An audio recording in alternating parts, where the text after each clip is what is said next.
Imagine a room so small that when you lie down, your head touches one wall and your feet touch the other. Imagine spending 27 years in that room, or in a limestone quarry under a blazing sun, forced to break rocks until your eyes are permanently damaged by the glare. You have been separated from your wife, your children, and the movement you leave. Most people would use those 27 years to nourish a flame of pure, white, hot hatred. They would spend every hour plotting the destruction of the men who put them there. But Nelson Mandela was not most people. When he walked through the gates of Victor Verster prison in 1990, he did something that shocked the world. He didn't call for war.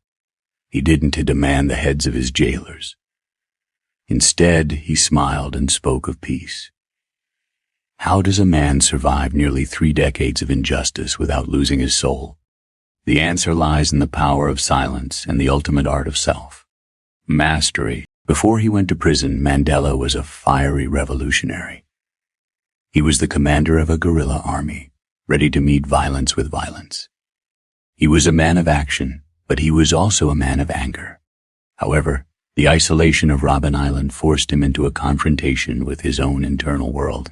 In the long, quiet nights of his cell, he realized that if he remained a slave to his anger, he would never be a truly free man, even if they opened the gates. He famously said, "As I walked out the door toward the gate that would lead to my freedom, I knew if I didn't leave my bitterness and hatred behind, I'd still be in prison." This is the lesson of resilience.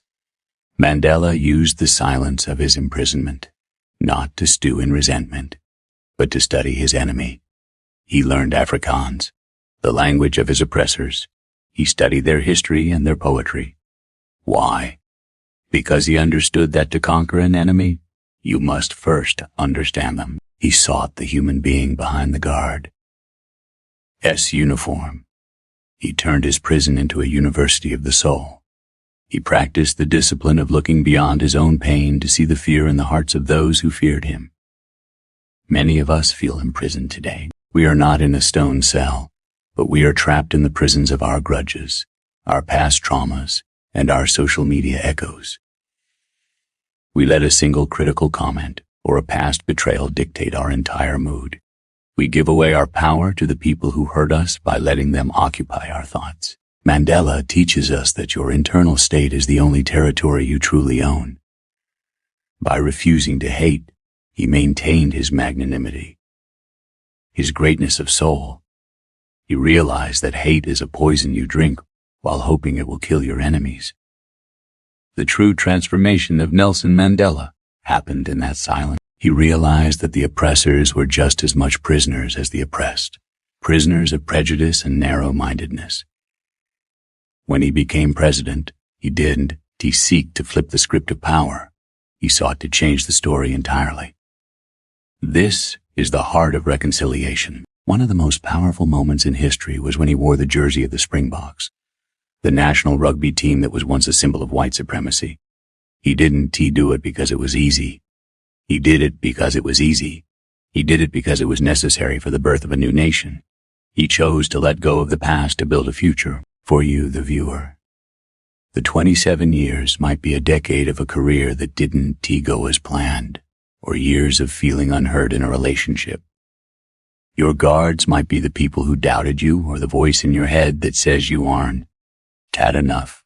The wisdom of Mandela is a call to utilize your own periods of silence. Use your setbacks as a training ground for your character. Realize that your greatest weapon is not your ability to strike back, but your ability to remain calm and compassionate when the world expects you to be bitter.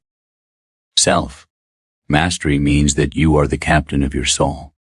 It means that no matter how much the world tries to diminish you, you remain intact. Healing begins when you stop looking for justice in the external world and start finding peace in your internal one. Mandela. As life proves that a single human being, anchored in the truth and free from the chains of hate, can shift the gravity of an entire planet.